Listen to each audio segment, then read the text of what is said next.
Hello everyone, welcome to Indians kingdom at England. अभी जो यहाँ पर टाइम हुआ है वो रात के 9:15 हुआ है। पर आप देख सकते हो कि धूप काफ़ी अच्छी है। एक्चुअली सनसेट का टाइम शायद 9:30 के आसपास रहेगा और इस टाइम पे आपको मून और सन दोनों दिख रहे हैं। तो देखिए यहाँ पे जो मून है और सन है वो पीछे की ओर है। आगे जाऊँगा तो मैं दोनों आपको दिखा दूँगा एक्चुअली। ठीक है, तो टॉपिक पे आते हैं। आज के वीडियो में यहाँ पे जो गार्बेज सेग्रीगेशन जो होता है, कलेक्शन जो होता है, क्लीनिनेस जो होता है, उसके बारे में मुझे थोड़ी बात करनी थी। तो ठीक है, आप बने रहिए और होपफुली ये वीडियो आपको पसंद आएगा। ठीक है, तो यहाँ पे सबसे पहले ये मैं बताना चाहता हूँ कि कलेक्शन जो होता है, एक्चुअली गार्बेज कलेक्शन वो वीकली एक बार होता है। तो आपको जो है आपका जितना भी गार्बेज है वो संभाल कर रखना है। और फ्राइडे हर एक जो एरिया होता है वहाँ पे एक ना एक दिन दिया जाता है, वहाँ पे जाके ये लोग कलेक्ट करते हैं एक्चुअली। तो आपको जो है सेग्रीगेशन तो करना ही है ऑफ कोर्स, मतलब जो सब जगह करते हैं, रिसाइकल है, नॉन रिसाइकलेबल है, वो आपको अलग अलग करना है और वो फ्राइडे को आके लेके जाते हैं। तो यहाँ पे वो जो कलेक्ट करने के लिए आते हैं तो एक बड़ा सा एक ट्रक रहता है। मैं आपको कभी टाइम मिला तो वो आपको दिखा दूँगा। तो वो ट्रक में क्या रहता है, 2 ट्रक रहते हैं। एक जो होता है वो रिसाइकलेबल के लिए रहेगा, दूसरा जो है वो नॉन रिसाइकलेबल के लिए रहेगा। और अपने वहाँ पे क्या होता है, जनरली गार्बेज जो कलेक्ट करते हैं तो वो पूरा का पूरा जो आपका डस्टबिन है फॉर एग्ज़ाम्पल, तो वो जनरली हमारे वहाँ पे तो ये भी है कि पूरा एक बंदा जो है वो एक अंदर रहता है एक्चुअली, जहाँ पे पूरा गार्बेज डंप किया जाता है। यहाँ पे मतलब वो कैसे करते हैं कि एक काइंड ऑफ जो ट्रक है उसका वो काइंड ऑफ एक मशीन है और हर एक लोग जो है उसकी जो डस्टबिन रहती है वो एक्चुअली इक्विवेलेंट साइज़ की रहती है, इक्विवेलेंट टाइप की रहती है। तो वो जो मशीन है उसका हैंडल जो है वो उसको पकड़ के वो अंदर डाल देता है। तो आप ऐसा समझिए कि जो बड़ी वाली डस्टबिन रहती है जिसमें पूरा सारा कचरा रहता है, तो वो जो है वो काइंड ऑफ वो रख देता है, जो उसका ट्रक होता है उसके नीचे की ओर रख देता है। और ट्रक में जो आप ऐसा समझ लो 2 आर्म रहते हैं, 2 हैंडल रहते हैं, वो उसको पकड़ के अंदर एक्चुअली जो है वो लेके उसको खाली करके फिर से खाली डस्टबिन को बाहर रख देता है। तो ये रहता है, वो थोड़ा ऑटोमेटेड है। और जैसे मैंने बताया कि जितनी भी यहाँ पर डस्टबिन है वो भी यहाँ पे काउंसिल द्वारा दी गई है। तो सारी डस्टबिन एक ही साइज़ की है, तो ऐसा यहाँ पे ऑटोमेशन किया गया है एक्चुअली। अब दूसरी एक चीज़ ये बतानी है कि यहाँ पे मतलब जो गार्बेज जो है, गार्बेज डंप आप कहीं पे भी नहीं कर सकते हो एक्चुअली। तो फ़ाइन एक्चुअली बहुत बड़े बड़े उसमें लगे जाते हैं एक्चुअली। किसी ने कंप्लेन किया और तो काउंसिल जो है उसमें बहुत स्ट्रिक्ट रहती है। चाहे आपकी घर की कोई भी चीज़ हो तो भी आप जो है वो डंप नहीं कर सकते हो। जैसे इंडिया में मैंने देखा था, बेंगलोर में ख़ास करके कोई खाली प्लॉट है तो खाली प्लॉट एक kind of garbage dump yard बन जाता है, वहाँ पे सब लोग डालते रहते हैं। तो वो यहाँ पे एक्चुअली स्ट्रिक्टली नॉट अलाउड है, उसके ऊपर बहुत बड़ा फ़ाइन लग जाता है एक्चुअली। तो क्योंकि गार्बेज डंप करते हो तो इतना बड़ा फ़ाइन लग जाता है, घर की चीज़ों को भी आप नहीं रख सकते हो।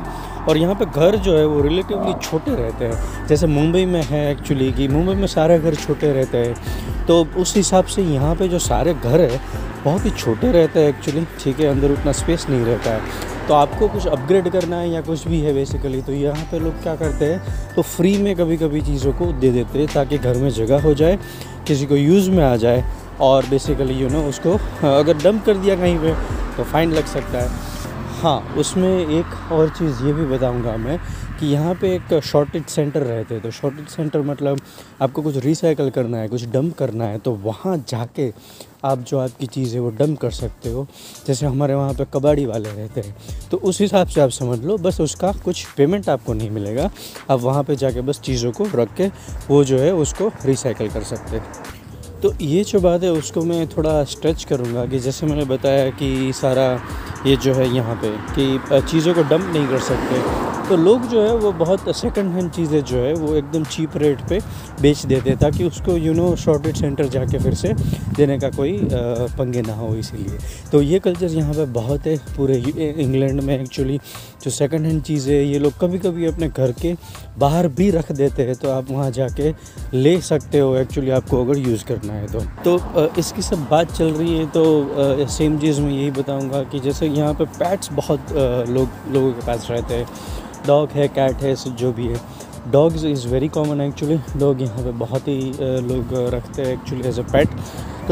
तो मतलब अगर आप डॉग को लेकर निकल रहे हो और उसने कहीं पे लेट्स से पॉटी कर दी है, तो उसके ऊपर भी फ़ाइन है एक्चुअली, और वो फ़ाइन जो है वो इंडियन रुपीज़ में 50,000 रुपीज़ तक का है एक्चुअली, ठीक है, किसी ने अगर कंप्लेंट कर दिया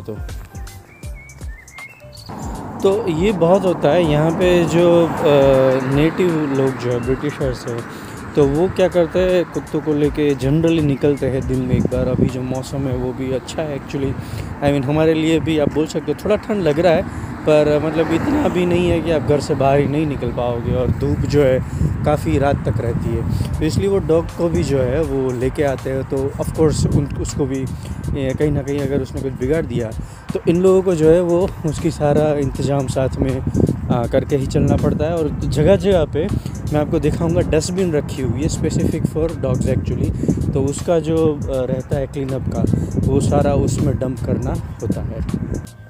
रूल्स ऐसे भी है कि आपका जो किचन होता है उसमें भी आप सारी चीज़ें नहीं कर सकते हो, आपके टॉयलेट में भी you can not put everything. तो ये बहुत सारी चीज़ें। अब मैं आपको ये देखो बोर्ड दिखा देता हूँ जो मैं बोल रहा था actually, clean up after your dog, ये वाला जो है ऐसा बोर्ड लिखा रहता है, मैक्सिमम पेनल्टी भी उसमें लिखी रहती है। तो ये सब यहाँ पे रहता है। और ग्रीन कवर जैसे देख रहे हो हर जगह पे एक्चुअली ग्रीन कवर है। तो ऑफकोर्स क्या होता है ना, ये ग्रो अपने आप हो जाता है, बारिश भी यहाँ पे होती रहती है। तो उस मामले में क्या है, यहाँ के काउंसिल जो है वो ग्रास कटिंग ये सब तो करती रहती है, उनके पास जो है वो काइंड ऑफ व्हीकल्स रहते हैं, तो वो आके करके जाती है जनरली। पर आपके घर का जो गार्डन है आगे और पीछे की तरफ, उसकी क्लीनिंग मोइंग आपको ही करना पड़ता है।